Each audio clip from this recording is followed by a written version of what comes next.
Hello and welcome to this episode of the Game Plan Podcast by College Baseball Advisors.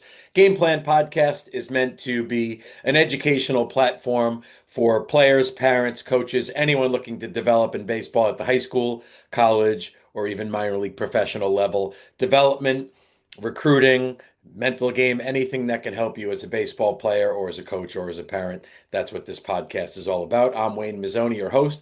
I've been a college baseball coach for 30 years. I currently own College Baseball Advisors, where I help players and parents navigate the craziness of the recruiting process. For more information about what I do, please visit collegebaseballadvisor.com. There's also a form on there you could fill out, send some information, and we could book a free initial consultation for no cost, no obligation. On today's episode, we had the man, the myth, the legend, one of my favorite people, Mark Calvi. I first met Mark 1992 when I was in Florida, going to graduate school and coaching my first year at Nova Southeastern. Mark played first at Florida Southern, transferred to Nova Southeastern, where he had a great career. He then played with the Seattle Mariners. I had seen him when that minor league career was over. He started to get into scouting. And as you'll hear on this podcast, a scout friend basically knew he had to coach how good he was and got him the pitching coach job at Florida International, where he spent 11 years working for Coach Danny Price. After that, he then went and got the South Carolina a pitching coach job with Ray Tanner, where he talks about the pressure at an environment like that, where sports are everything, college sports are everything in Columbia, South Carolina, culminating in them winning a national championship, which he says is one of the greatest, if not the greatest moment of his life. He's been at South Alabama as the head coach at Wading first, and then as the head coach in 2012. He started there. So he's been basically 13 years at South Alabama. And he's just an awesome guy, a lot of energy, talks about the current landscape of college baseball with the portal and the NIL coming in. And he's been doing this 33 years. He's a little frustrated at the changes. As a player's coach, you want to be with your guys for 4 years, 5 years, and to see the kind of transactional nature of the game that it is these days. I think he's trying to overcome. So it was a really enjoyable podcast, maybe one of my favorites because of just the amount of energy and a cool guy that he is. I'd like to remind you that this podcast is made possible through the sponsorship of the World Baseball Coaches Convention, which takes place every year in January. January 15th to 17th, 2026 at the Mohegan Sun Casino in Uncasville, Connecticut. An unbelievable course venue itself, the casino, but the convention center where this event takes place is awesome. Great big meeting rooms, breakout rooms, vendor space, batting cage, infield area. It's just an awesome place with great speakers. So please go to baseballcoachesclinic.com where you could register or learn whatever you need to know about the event. Please visit baseballcoachesclinic.com. And without further delay, here is my conversation with Mark Calvi, head baseball coach at University of South Alabama. Okay.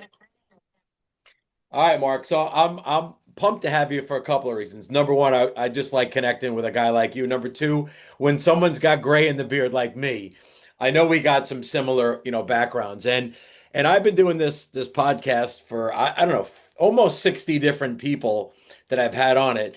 I honestly think of all the people, I might have known you the longest. I mean, we met back in 1992, which we'll talk about in a minute. So, right, we really have known each other kind of off and on for a very long time. Yeah, we go way back from the first time we met, no doubt, Mess. Exactly. So, you were born and raised in Florida, Marco Island, correct? Well, born in Weymouth, Mass. I didn't know that. Yeah, yeah. My whole family's from up there, both sides. Still have family up there. Born in Weymouth, Mass. Lived in Hanover for 5 years, and then we moved to South Florida, Marco Island in January 1973, and that's where I grew up. That's where I've been, South Florida ever since. So, is the family like when the family moved to Florida, was Florida completely new for them too? Yes, So, was it a work yes. related or a lifestyle related thing? It was kind of start over related. My dad was a pharmaceutical rep, and at that time they had just for Beck and Dickinson, and they just moved him up to like the East Coast sales rep. And I have an older sister and a younger brother, and he was never around at all. Like he missed the birth of all three children, and and they wanted more, more, more. He was in corporate America, and he made great money back then. This is in the '60s, late '60s, early '70s, and was doing fantastic. And company car, expense account, and making 30 grand a year back then, which is making like 400 right now with bonuses. Right. And he was never around. And he's like, so my uncle, who lived in Hanover as well, it was a builder, and there was this place, Marco Island, that was being built. And, we're looking for builders. Now, it was like Deltona was the main construction company, but my uncle went down there and saw an opportunity. So he left. My mother being very, very close with her family, her mom and dad, my grandparents, they were retired. They shot down to South Florida. And my mom's like, look, we can't live like this. You're on the road all the time. Yeah, you make great money, but you're absent. And my dad said, I agree. And he said, I don't want to do this for the rest of my life anyway. So we moved down to South Florida. He started over again and started a landscaping company. And the rest is history. We moved down with nothing, started with nothing. We lived in a 2-bedroom apartment for a little over a year and a half. But it was great. I remember it to this day. I remember moving down. I remember moving down there. I remember the Aquarius apartments we lived in. It was awesome. So yeah, growing up in South Florida was great. Do you you are a South Florida guy, right? Do you have any attachment to Massachusetts or not really? Not really. I mean, my cousin Paul still lives there. My cousin Jill, my cousin Debbie. I still have some family on my dad's side up there. And Paul and I stay in touch on Facebook. But other than that, and my wife's from Providence, Rhode Island as well. Okay. Yeah. And she doesn't have family up there anymore. So we're true South Floridians now. Got it. Actually, Providence is funny. I don't want to sidetrack us, but I live in Connecticut. My in-laws live in Cape Cod, and we generally blow through Providence to get there. But the few times that we stop, Providence is actually a really cool spot, which I hadn't realized living even so close to it. I don't know if you've been there at all or much. It is. Yeah, no, Yeah. it's great. And my father-in-law passed away in 2014 at 92. He was kind of the last of the brown baggers, but he was chief of staff at Women's and Infants Hospital, and he also used to help. He had some members he had some friends that were connected. Let's put it that way. So when on Federal Hill, when they'd go to the old canteen, he'd be the guy, Dr. Ebner. Aside some of the unsavory characters, it'd be him and my wife and her mom. They'd be the only outsiders that would be allowed to come into the old canteen off Federal Hill. That's yeah, cool. and all the mobsters called him Doc. He did what he needed to do. Sewed some guys up, and they loved him. Oh, that's very funny. And the mob in Providence was huge. Back in the late '60s, early '70s, Providence was, for such a small city, such a huge mafia hub. He was buddies with the mayor and they have Herb Ebner Day in Providence, and he was a big time guy in Providence, Rhode Island, man. Very, very cool. Yeah. So back to, really growing up Marco Island down in Florida. Obviously everyone who comes on here is a baseball guy. So I know baseball was part of your youth. Did you play other sports growing up too? I did. Actually, I was in a Pee Wee hockey league. I was playing hockey when we left. I had never played baseball, never played football before, aside from throwing the ball around. But I was a hockey guy and was in a Pee Wee league at 4. And when we moved to South Florida, I remember outside the Aquarius apartments, I was shooting my puck. I had my Bobby Orr stick, and I would put my shorts and the suspenders on, obviously with no pads and no skates. And I wouldn't put the shoulder pads on, but I'd wear my shorts, and the kid across the way would come by what? Like they had no idea what I was doing. And I had a couple other sticks. My mom played college field hockey at Bridgewater State. So I had a couple sticks, and I would give them her field hockey sticks. And I had some pucks, like rubber pucks and some plastic pucks that I would shoot into the dumpster. And so some South Floridian kids, South Florida kids were introduced to hockey in 1973. And it was, it took a while for my parents to get on their feet. Obviously, my younger brother was like 1.5, 2. My sister was 8 at the time, and just my dad getting the business started.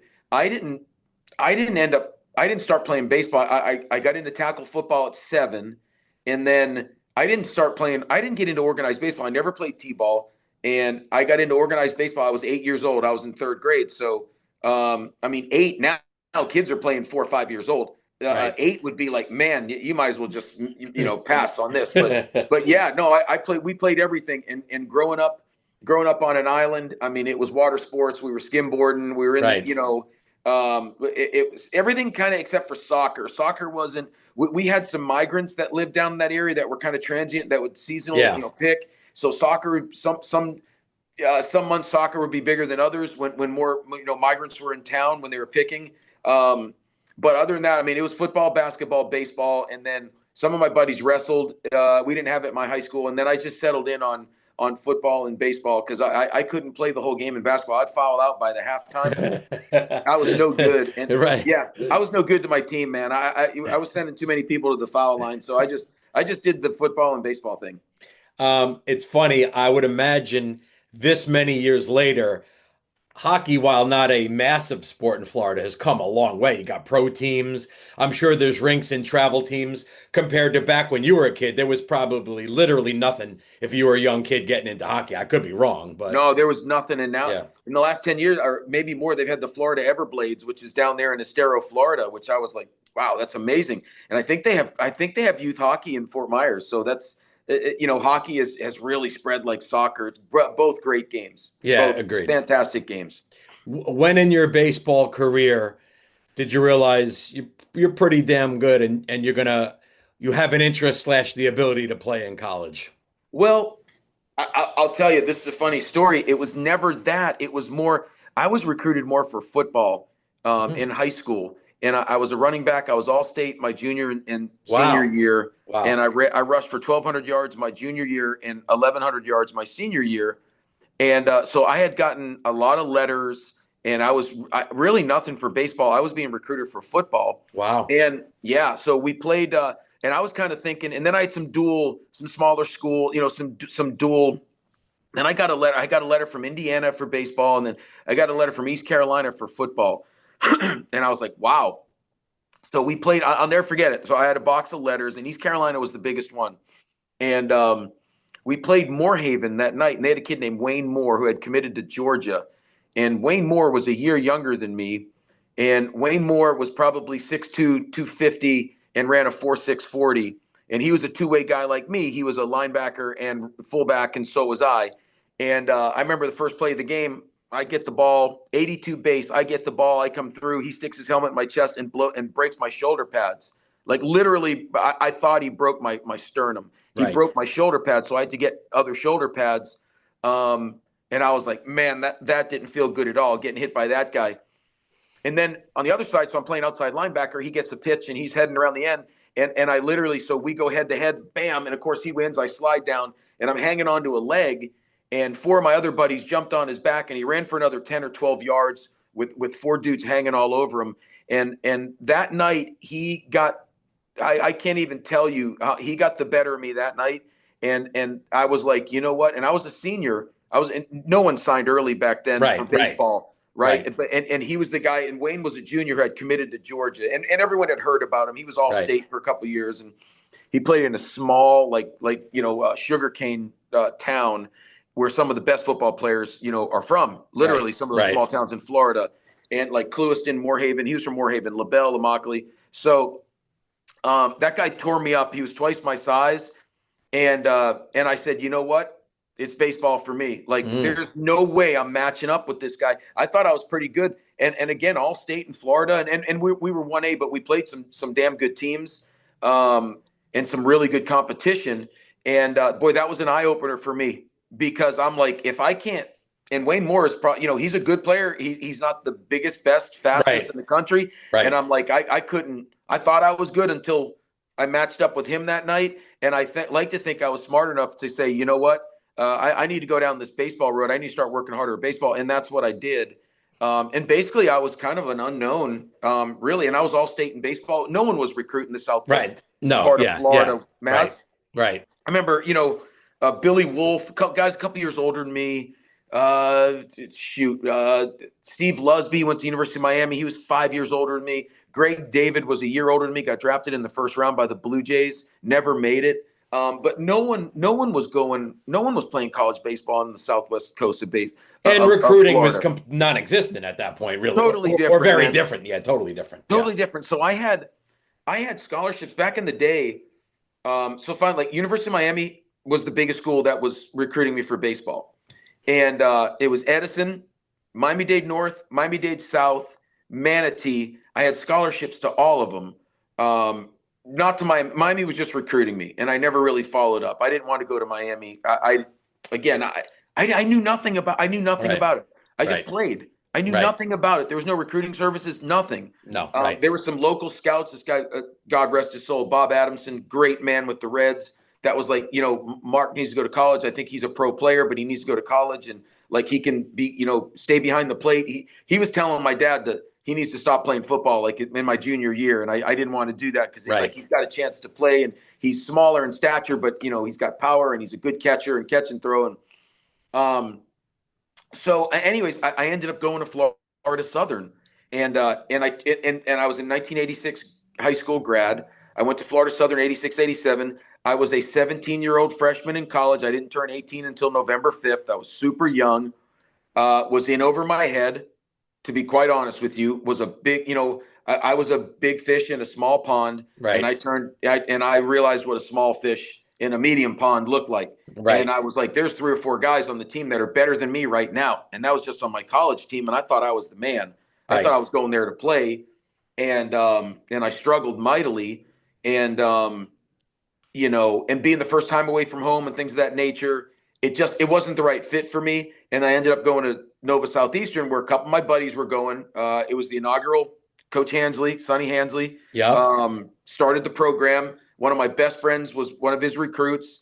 And I was going to go back. I was going to go to Manatee. I met with Coach Hill on my way back home. And he's like, Mark, the scholarship's still available, man. I worked out for him. He's like, it's still available. And Edison, I forgot who the coach was, but he's like, the scholarship's still available if you want to come. And back then I was just like, I kind of thought it was a slap in the face going to JUCO, like you weren't good enough, Right. which I Right. was totally not the case. The furthest thing from the truth. If I had to do it all over again, I wouldn't do anything different because I turned out really good, but things turned out well for me. But man, the thought that JUCO isn't good enough is just absolutely crazy, crazy. Like Right. 90% of the high school freshmen, Maz, they're not ready for D1 baseball anyways. Like it's almost like it's almost like they should all do at least a year in junior college. Like is in Israel, True. they all have to do years in service. Yeah. Like kids, if you're going to play baseball, it's almost like you should go to a junior college for at least 1 year because you're just not ready. And Yeah. I was no different. I was not ready. And you saw me, I think, when I was ready. I was older, but and I was a 17. Again, I was young. I should have been an 87 grad, but yeah, so that was, and I went to Nova Southeastern, and the rest is history. I kind of flourished, and Sonny gave me a scholarship, which I needed, and I was with some of my buddies. I was closer to home. That was a big deal for me. I was 2 hours away from my parents instead of 4. That was a big Right. deal. I'd never been away from home really, and that got to me.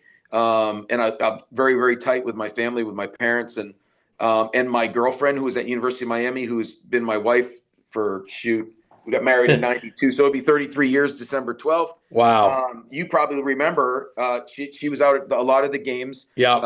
Yeah, we have a 31-year-old daughter who's getting married next November, but everything's turned out great, man, and I have no regrets, and I loved my time at Nova Southeastern too. But that's interesting. So really, you got to Nova mostly because of some buddies that you knew that were Yeah. yeah, as opposed to Sonny Hansley being all over you recruiting you. So to Right. speak. No, he Right. didn't know Right. who I was, but Right. Bobby Right. Right. Deutschman. I remember was Bobby Deutschman. Yeah. Deutsch Yeah. was my guy, and Yeah. and Bobby's like, hey, you need to come, man. Like, come on, let's bring you over. Coach Hansley wants you to work out. I told him I have I have a catcher. Like my Yeah. best friend's a catcher, and we need a catcher. And I said, all right. So I worked out for him, and we worked out that day, and he brought me to the pizza place down there by Publix on University. Yep. Gaetano's, maybe. Yeah.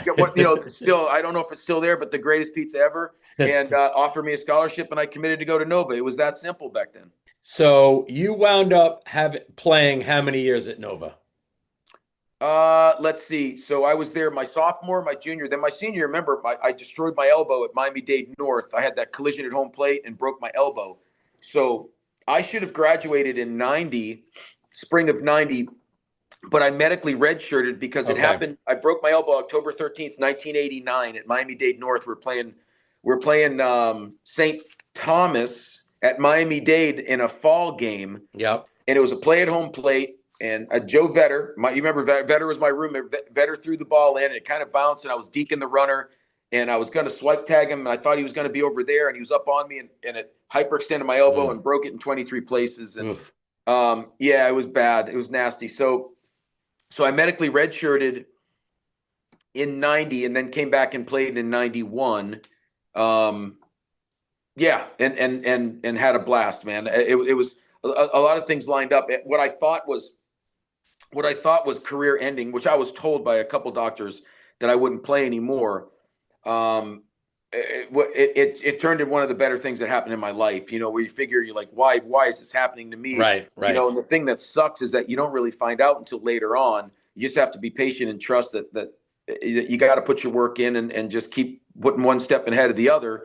And that's what happened. And it kind of things lined up to where I'm at right now, talking with you essentially from that accident. It's crazy how life happens. So I remember I met you. So I went to St. Thomas for graduate school, Nova to coach, basically as a GA for Sonny. What year was that, Maz? That was fall of 92, spring of 93. Okay. So you were like kind of a legend coming back. I think you had signed as a free agent to play with Seattle, correct? I did. Right. Yes. But I think you may have either been possibly even scouting at that point already or not, or maybe that happened after that. But when I first met you, you were a minor leaguer with Seattle. Yes. Yeah. I had signed in November of 91. I signed in November of 91, and then let's see, I got released in 93. Okay. Yes. Yeah. Yep, I got released in 93. And then was your first gig, was it scouting? Yeah. When I got released, my first gig was scouting. Oop. Just hit resume. All right, good. So when we got interrupted there, you started to scout, correct? Yeah, I did. I started to scout, and this guy, John Ramey, who was fantastic to me, said, "Hey, I'm in this area. I know you got released, and looking for if you want to get into scouting, I'm trying to get you." And I had met him before, but he's like, "I'm trying to get you on as a coach in the Mariners organization." Oh, interesting. Or maybe he said, "But in the meanwhile, do you want to be my part-time scout?" And he said, "I'll pay you expenses." And I said, "Sure." And so I kind of traveled around Florida in my wife's Honda Accord, and I traveled around Florida and I started evaluating players for him and inviting like athletes to this tryout. Ultimately, the culmination of my work was this tryout at Nova in pre-draft. He wanted athletes and from everywhere I had been, and I also covered college games, and John just said, "Go," and that's what I did. And I'd report back to him every week and what I saw and my expenses. And it was really unique. I think he was independently wealthy at the time. I think he was a little bit older and an only child. I think his parents had passed away and left him some money. And so money wasn't a big deal for him. And he took a liking to me, and he knew I worked hard, and I didn't know what I was going to do, but he was like, "You need to stay in this." He was one of like 3 or 4 people that said, "You need to stay in this." Cool. And Pat Jones and Al Baird at that time, those guys, those were 2 other guys who were like, "You need to stay in it." And so I helped John for the 93 draft. And then, and so I was doing lessons and I was working security at Mr. Laughs and going nowhere, man. Right. Getting in fights and guys on cocaine, and it was stupid. The Miami Dolphins were in there, and it was like, man, I'm going nowhere doing this right now. And so John Ramey, he called me and he's like, "Listen, Tim Reeker, FIU's pitching coach, is going to be a cop. He's going to Metro Dade." And he said, "I already told Danny Price about you. You need to, I couldn't get you in with the Mariners, that they weren't hiring or they were full." And he's like, "But you need to call Danny Price." And I didn't know what I was going to do. I was either going to go to law school or I was going to go into law enforcement myself. Wow, dude. Yeah. Wow. Oh, yeah. I was going to go into law enforcement. And I was like, okay. And my wife was like, she'd rather me go coach than go into law enforcement, Right, obviously, right, right, right. especially, you know, at BSO or Miami-Dade. And she was like, no, you need to call Danny Price. So I called Danny and Al, and he had called Al and Pat, and they were like, you need to hire this guy. I'm just telling you. And that's how I started. No pitching coach experience, no coaching experience. It was a limited earnings job, but it had benefits.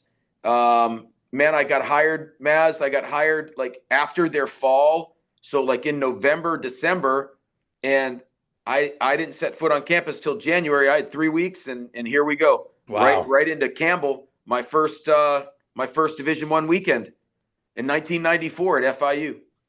So that is pretty cool. I mean, I always with some these people that I talk to, guys, successful guys like yourself, there's always that moment where like, what am I going to do? I might go this route. I might go this route. And basically, that guy, John, was a big, he basically kickstarted you to get to FIU.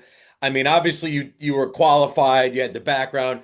You were there, what, 11 years ultimately, right? So Yes. pretty quickly you knew you loved it and you were good at it. But it is interesting that, you know, you could be a retired cop now, you could be a lawyer running your own firm now, but here you Yeah. are, the head coach in South Alabama. That's Yeah. why I love doing these things, man. Yeah, No, I could yeah. have been a cop and dead right now. You know what I mean? Right, Like I right. could be, you could be. No one knows, man. No one knows. So they shoot real bullets. Here they only shoot rubber bullets at you. You know, people are behind there clicking, "Hey, this guy sucks." And being a cop, Right. they shoot real bullets at you. So yeah, I definitely took the safer way. And it's been a great career. You know, I'm closer to the end than I am the middle. Now I just turned 57 the other day, and this is year 33 for me, Maz. Man, time goes by, you know, and I've I had a know. blast. It's been a really good career, and I've had a great career. You know, a lot. You know, there's been some downs, a lot of ups, a lot of great times.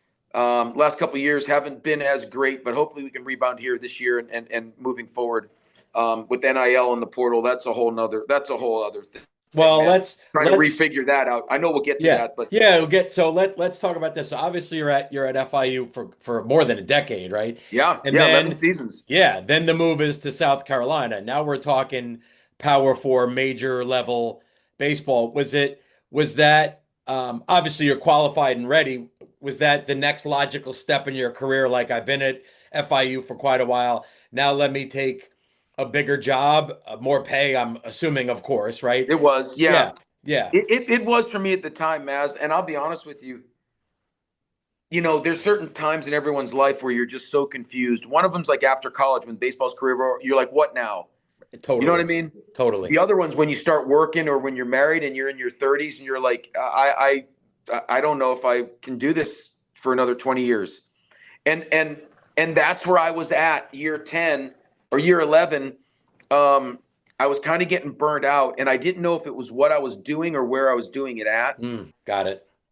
And and Danny Price is like a second father to me. I speak to him all the time, and he was he was my first boss, gave me my Yep. first chance, and I absolutely adore Danny. But it was just it was the 100-mile drive round trip every day, and it had gotten to me. It was getting to me, and Understand. I needed a change of scenery, and it killed not Danny, but the university. It was like, man, we kept going to regionals and they'd cut our budget and football Yeah. was Yeah. coming Right. and Danny was fundraising and it was never enough. And they always kept cutting our budget. And I'm like, man, I just want to go someplace where we can, where we're thanked or rewarded Right. for winning, not Right. penalized. Like, oh no, they'll figure it out, you know? And that kind of got me down that I was like, man, we can't, we just came back from a super regional a couple years ago and got our budget cut. You Yeah. know, I'm like, no mid majors are going to super regionals. We were, and in 2001, and I'm like, and we got beat by Mark Pryor and Rick Courier, and okay, we got beat, but we were there Right. at Southern Cal, and we where we shouldn't have been, and it was like, man, so that wore on me, and I Understand. was Yep. contemplating getting out, Maz. I really was. So I'm 35, and I've got a shoot. I'm 35, and my daughter was born. This is summer of '04. So I've got a 9-year-old and a mortgage, and obviously my wife's been teaching. And I'm like, I think I'm going to get out.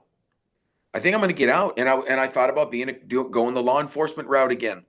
And I'm like, I'm young, man. I'm at a crossroads. I knew it, but I Yep. just didn't know. And a great friend of mine, man, great friend of mine, um, who's the pitching coach, national champion, University of Virginia, 𝐃𝐨𝐽. He's now the head coach at I know Charleston Carl Southern. very well. Yep. Yep. And so Carl and I, he's one of my best friends in the world. We go way back, and we just, man, we have common ground. You know, we have children. We coach. We're pitching coaches.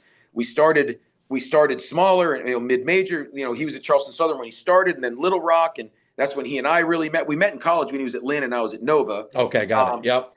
And then we kind of reunited when in the coaching industry when we got into the Sun Belt at FIU in '99, and he and I have been best friends ever since. And he's like, Mark, man, you need to figure out if it's what you're doing or where you're doing it. And I'm like, well, how am I going to figure that out, man? Like, you know, I've had some job opportunities, but we just came off my first bad year at FIU, and I'm like, I just can't do this anymore. Well, life is funny. I was at Southridge one day, and I was at a game. This is summer of '04, and 𝐟𝐨𝐫𝐬𝐵 calls me, and he's like, hey, man, he said, Ray Tanner wants to talk to you. He called me for your number. And I'm like, Ray Tanner, the head coach at South Carolina. He said, yeah, his pitching coach is taking the head job at Old Dominion, and he wants to talk to you, wants to hire you. I told him you were the one to hire. And I was like, and he said, I can't, because, you know, he had some NCAA sanctions put on him. And he and Ray had coached Team USA together. And I said, okay. So long story short, I called Coach Tanner, and he invited me up, and I needed to find out if it was what I was doing or where I was doing it at. And I told my wife, I'm like, listen, I get it. We're going to the SEC, but if I don't feel it, I'm just going to go ahead and go into the police academy. She's like, all right, I understand. I said, I'm just going to go ahead and switch. So, and I'm like, if I do feel it though, I'm like, it's a great place. We're going to take it. And when I went there, I felt that excitement again, and that I had missed for a year. And I was like, okay, let's do it. So that's where we were, you know, and we were there for 6 years, and just had some great times. Loved Columbia, met some great people, great friends, great players and coaches. And again, had some great times, had some rough times too, but ultimately, you know, won a national championship, and ended up, you know, coming here. And I've been here the last 15 years.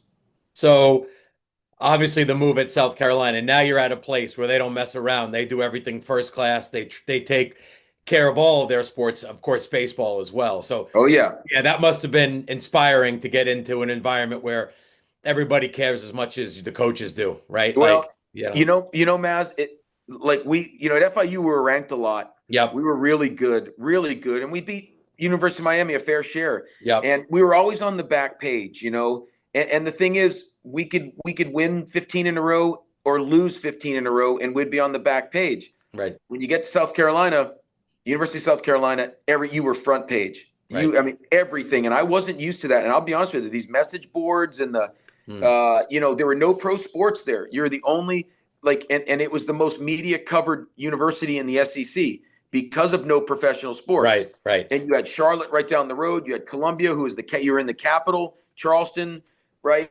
So you had all these media outlets, and you know, these call-in shows. And buddy, man, if a bad weekend was like, Wow, I've never been in that environment. Yeah. Man, I got my taste. And it was so because they loved me in '05, and we had lost a couple guys to injuries. We were number one in the country in '06 through 36 games, like number one in the country with the number one recruiting class, which I was part of, helped put together. Yep. And we hit a rough patch. We had some guys go down with injuries. And I went from, man, they loved me, like maybe he's better. This guy, Calvi's better than the last guy we had, Jerry, who's a great pitching coach, to fire Calvi. And it went on, and it stayed with me until we won the national title. And we went to postseason every year.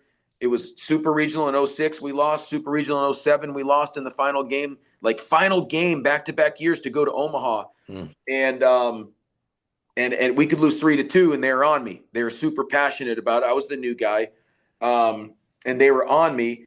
And then, and finally we broke through and won it. But I appreciated how passionate the fans were. And yeah, man, you had the resources. It's like when you build it, they're going to come, but be careful what you wish for, right, you know? Right, and what I wanted, I just wanted people to care, you know. I wanted more than myself and the other coaches to care.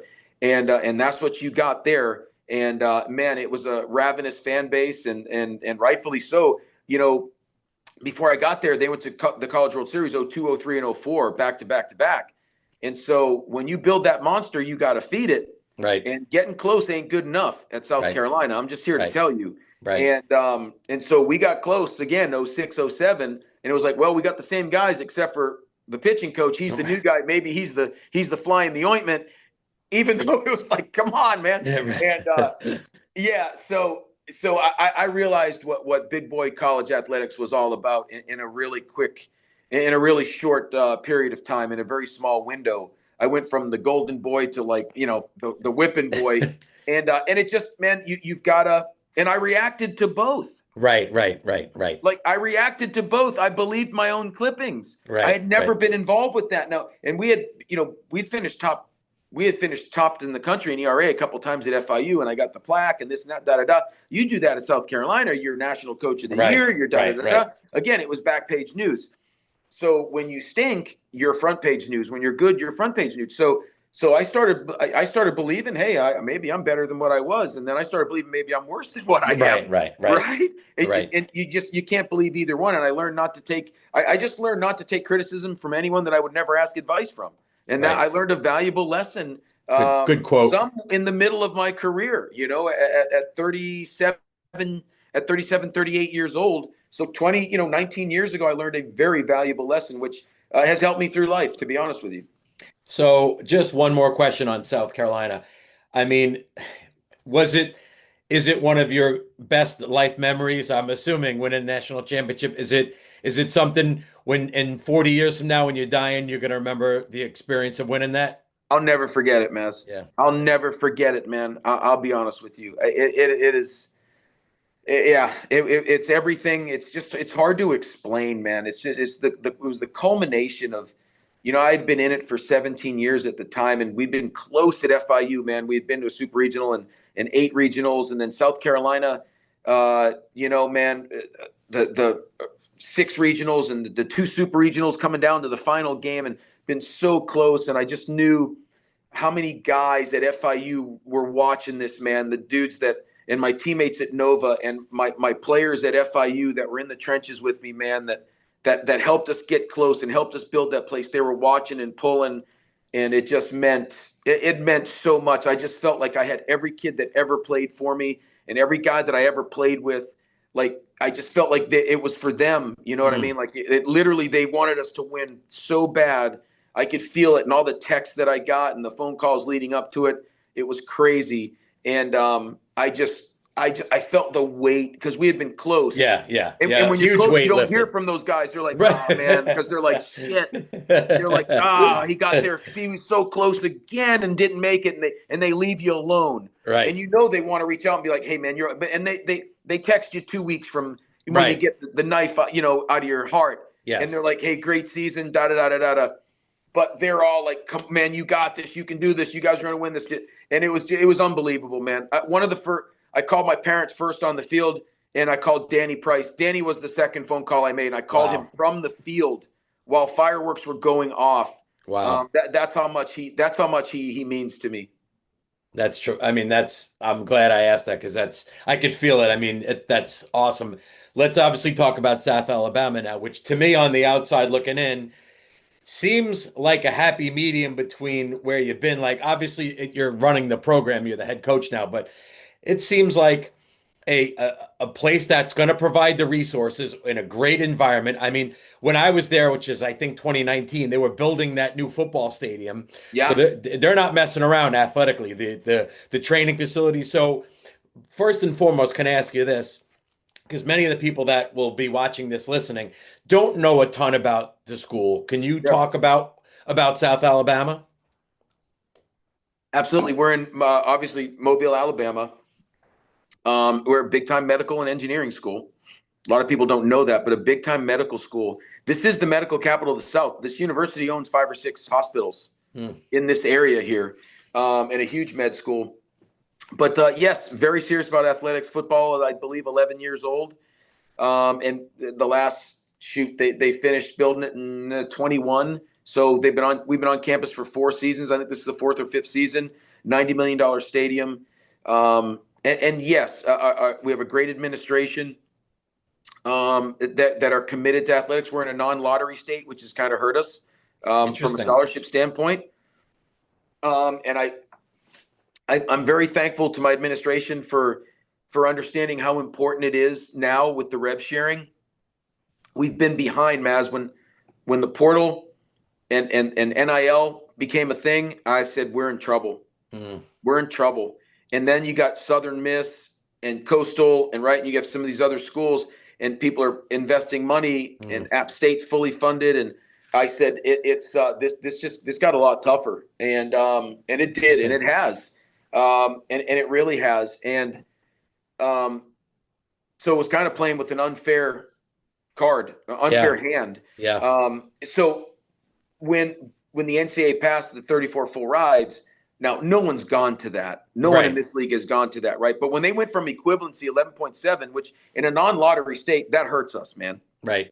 There's not a lot of funny money. I'm just telling you, you got your 11.7, you got a couple out of state waivers, and you're going with that, man. And you get a couple guys hurt, you're in trouble. Right. And when other schools have lottery money, when their 32% is your 64%, it catches you. Right. Okay. Right. And that's been the deal. And so when you have a couple injuries to the wrong guys, you don't ever want anyone hurt. When you have a couple injuries to the wrong guys, it gets you, man, and it gets you quick. So just recently, I think we've been funded to where we can do some damage. We can start making some moves again. And I thank my administration for that. Have we been a little bit behind with some of this stuff? There's not a whole lot you can do when you're a non-lottery state, but they have allowed us in the last year. Now, I wish this was done a year ago, but better late than never. But still, it was still kind of who's doing what, and no one really knew what was going on with the league. They were just letting you give 34 full rides, which no one is going to do. Right. No one can afford that in this league. Right. So you're relying on your administration to say, okay, this is what we're giving you to be like competitive and help us get back to winning championships. And most recently, that's what my administration has done. And I'm very, very thankful in moving forward. So, the 26 class will have a lot more money to put into than we did the 25 class. What's interesting, and it's a little sad to hear it, but I get it. It's like it went from, hey, we're all kind of in the same playing field, so I could hustle, work hard, run a good program, recruit, and be on top of the league, etc. And then when it turns to, hey, who's going to offer the most money to get players? Boy, it becomes a very different ball game, right? Maz, I can't even, I can't even begin to explain what I can't, I never, and it's like, okay, man, you got to adapt or die, evolve or die, and fine. And I will, you need the powers that be to allow you to do that. Right. And again, I'm all for, I'm all for if someone's situation isn't good, they can leave. And I'm all for some guys making money, but you can't have both with no guardrails, Wayne. That's what happened to, yes, you're right. You can't have both, man. Can you imagine? And you and I are Northeast guys, right? I don't know. I can't remember if you're a Yankees or a Red Sox guy, but I'm a Sox guy. I'm all New England. Can you imagine, man, if every player on your favorite team was a free agent every year? Right. That's what we're dealing with. How the hell do you navigate through that, man? Right. Right. Yeah, How you're the hell right. do you navigate that when you got a kid on when you're giving a kid, now a full ride in 10,000 and someone else wants to give him a full ride in 75,000? Like how do you navigate that? And You the kid's kinda been don't. with you for 2 years. Yeah, you're right. You're right. It's like, and if you were going to give him a full ride in 10 grand, that means he's pretty damn good. Right. And so how do you replace that if you don't know? And this happens in July. It's like, it has soured me. And I'll tell you, legendary coaches, and I'm talking guys that you and I, we would both want our sons playing for. Jim Case at Jacksonville State, perfect example. He had his years in, and he's like, you know what?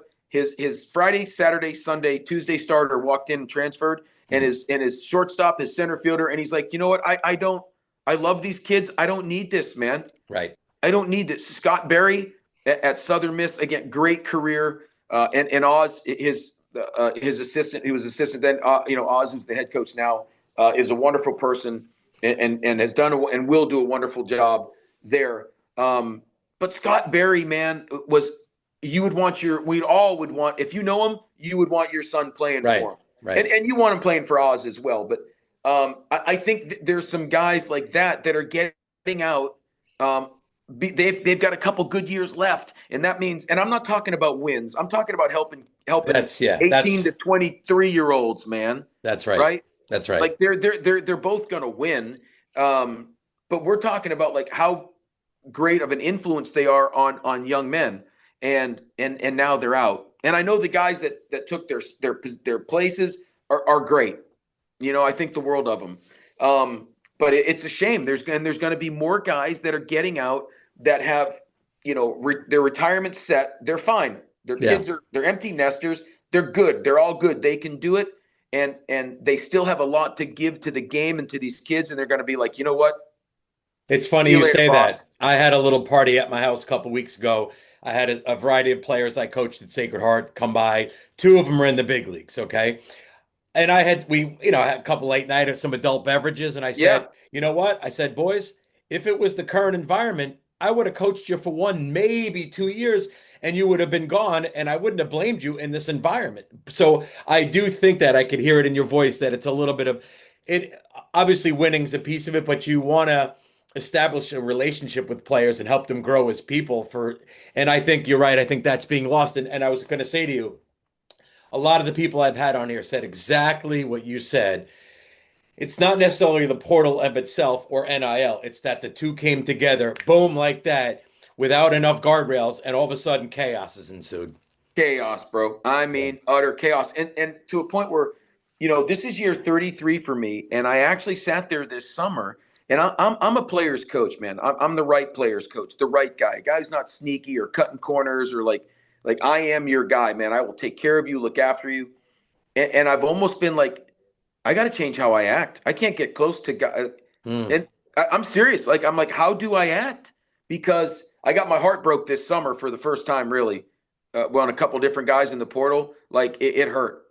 I won't lie, man. It hurt. It's not just like, oh, well, screw you. Get out of here. No, man. Right. No, these are kids that I spent time with and, And so I'm like, well, I just need to be the cold, distant, and I can't do that. No, that's not in my DNA, especially if I like you. If I don't like you, I can be who I need to be. Right. Right.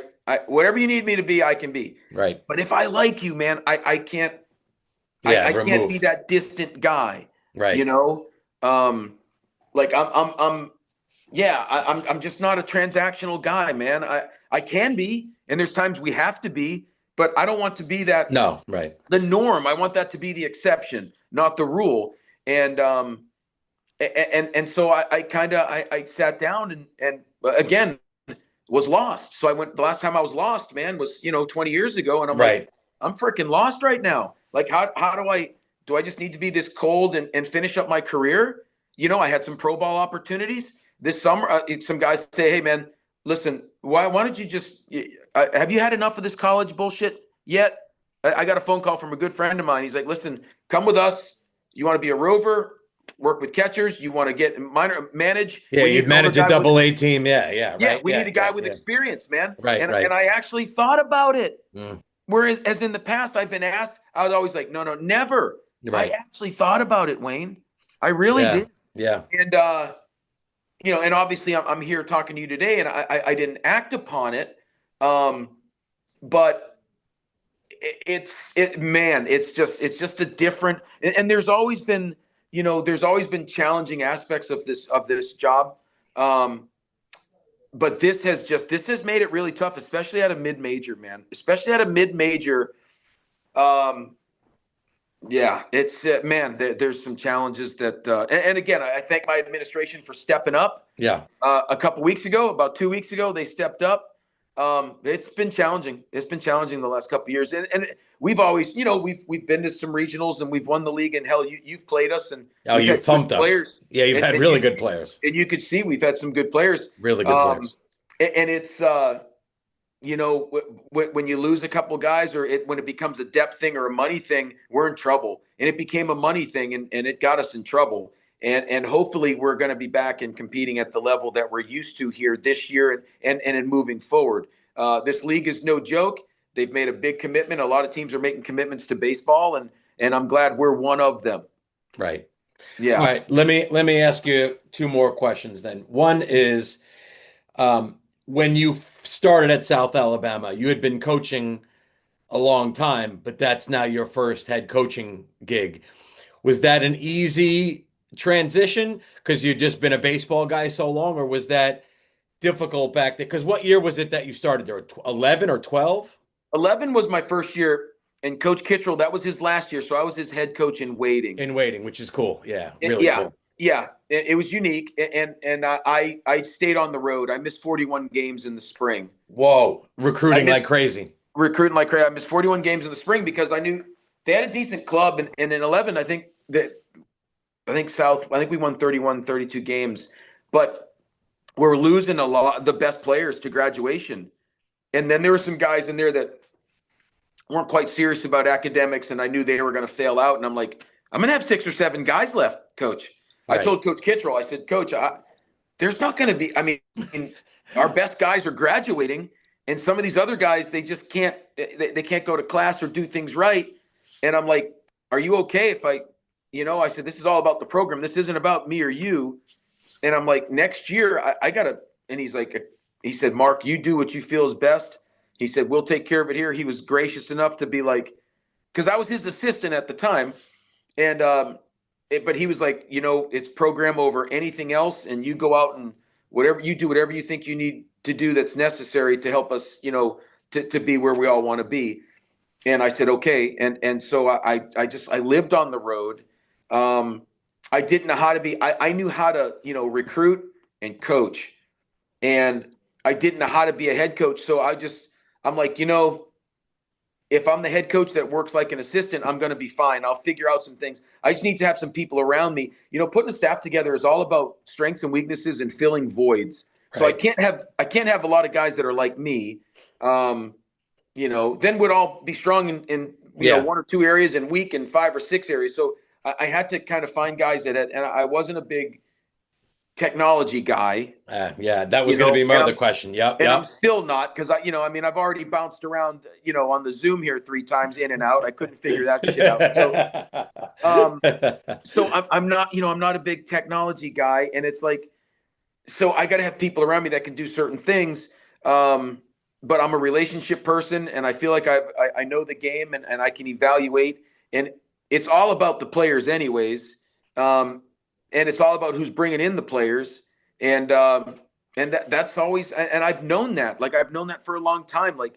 If you can be a great coach, and you can't turn a bad player into a great player. No, you really can't. No. But a great player can take a bad coach and turn him into a good coach. They can. So you got to get really good players. And then you got to have the right environment daily, which turns into culture. And then you got to coach them. Hopefully you have good coaches. And they can take those guys from really good to great, or from great to exceptional. Yeah. Just not screw them up. Know when to get out of their way. But I've always said it. I didn't know, and I had some good examples. Danny was a really good fundraiser. That wasn't my strong suit. It just was not. Ray was a really good speaker, but I could fundraise. Ray was a really good speaker and would do some things. I didn't really like that, but I could do it. Right. But I had 2 really good examples. They were my 2 bosses. And then I just kind of had to do things on my own. Whenever I felt confused, I would go recruit, because that's where I felt comfortable. Love it. That's great. I would go recruit, or I'd get in the cages. I'd bury myself with a kid that needed help. When the administrative stuff piled up on me, what brought me back, what centered me, I'd go to a game, or I would throw myself into whoever needed more work. I'd be up here at midnight with a guy that was struggling, and that brought me back to center. Now I still have to get the paperwork done and stuff like that. Yeah, I know what you're saying. Yeah, you're right. Because otherwise that stuff will bog you down, and you'll be miserable because you forget what the heck the whole job is about. And the job is about the players, getting them and making them better, just as you said. So the last question you kind of hit on it. This is perfect. I knew it. You know, I got out of coaching 3 years ago. I could start to see the tech stuff come in, and I just wasn't on board. I do understand the merits of it, and I do think you need some people to do that. I just don't think it's ultimately the way to create great players. Like, I think there's a lot of nuances that could be coached in players that aren't just about vertical break and all these different. So that's what I guess I wanted to ask you.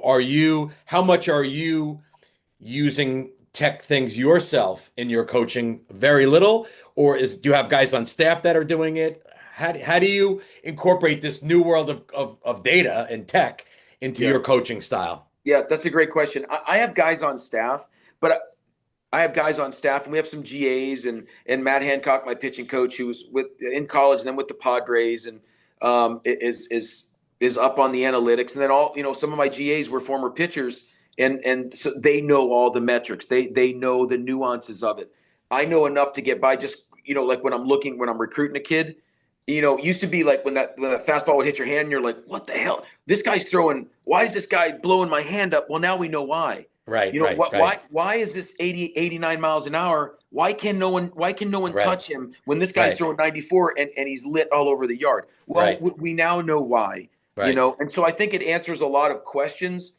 It can bog you down like crazy, but again, you and I both alluded to this earlier. Like, it's evolve or die, and I think it's the fool that thinks that everything new is the answer and everything old is gone. And it's the fool to think that everything old is the answer and everything new sucks. Well said. Right? Well This said. sucks. And these new age nerds. And it's so easy to classify someone who might threaten you as a nerd or someone that never played the game, or how high did you play? We all know some of the worst coaches were guys that played at the highest level, and they couldn't help you. They couldn't Right, do it this way. Well, man, I can't do it that way. Like, right, you're right, you right, and I'm me, right? right. So I just think I think the best guys, the best coaches, they put their ego aside and they're always open to learn, and they blend. I think they blend. And I That's think right. there's some guys that we have some pitchers here that you say IVB and they're like, I'm out. You Right, have other right. guys that if you're not talking it, they're not listening. Yeah, So I right. think the coach needs to be versed in both. They need to help the guy that isn't really into the new age stuff, and they also need to talk the guy off the ledge that's so into it that he starts caring about the shape of his pitch more than did it get a guy out. That's well, boy. Well, yeah, yeah, yeah, I yeah. mean, You're for right. Christ's sakes, it's still about you got to get guys out, you got to get on base, you got to this answers why from a pitch shaping, from a pitch design, yes. But let's not get so caught up and it's like, oh my God, I made it spin the way I wanted to, and it's like, bro, you just gave up 4 runs and you got Right, 2 outs. right, right. Like, come on, man. But I PR'd my no, man. You PR'd your ass on the bench right now. Right, right. We gotta fuse the two, to where we gotta figure out how much of each helps the Yeah, individual. yeah. Butch Thompson said something the way you said it in a different way. He said, "We got to be in school. You always got to be learning, like not old school or new school, just in school learning." But Yeah, you said it, which is why you're a great coach. Is like no matter what we're using, the goal is to be better and get people out or get them. That's ultimately what it has to be about. You're right. Yeah, yeah, absolutely, man. And there are, the nerds, right? There's a lot of great information. yeah, yeah. There's a lot of great information. Don't just, shove it off to the side because it's something you don't want to learn. Right, right, right, It was kind of be like, oh yeah, no, this internet thing, like, leave right, it for the right, nerds. Yeah, we right. all saw where that went, Yeah, right? exactly, exactly. So, I mean, here we are in a podcast. I never thought we'd be doing this 20 years ago, bro. Exactly. No, of course not. I never thought I'd Right? have one of these. Yeah, but I mean, yeah, a camera on a phone. Are you kidding me? We had the Nokia flips, right? The clamshells. right, Like, right, we've gone from that to you and I, talking on a right. phone, doing A a good, podcast right now. exactly, exactly. All right, Mark, dude, this is maybe my funnest of all the podcasts. This is a blast because you're the man, and I really appreciate it. So I'm gonna hit the pause now. Don't run off on me though. I'm gonna hit stop. Thank you so much for listening to this episode of the Game Plan Podcast. I don't believe I mentioned it at the opening. I'm starting show notes where you can find either on the website link where we have the podcast video or on wherever you get your podcast. There'll be information that relates to today's show that I've started to do in the last 3 or 4 episodes. Again, today we had Mark Calvi, head coach at University of South Alabama. Great episode, and I'm your host, Wayne Mazzoni. Again, I'd like to remind you this podcast is made possible through the sponsorship of the World Baseball Coaches Convention that takes place every year. It's in its 23rd year. This year is January 15th to 17th, 2026 at the Mohegan Sun Casino in Uncasville, Connecticut, a great venue itself for all the entertainment and gambling opportunities, but also a tremendous convention center to run a baseball coaches clinic.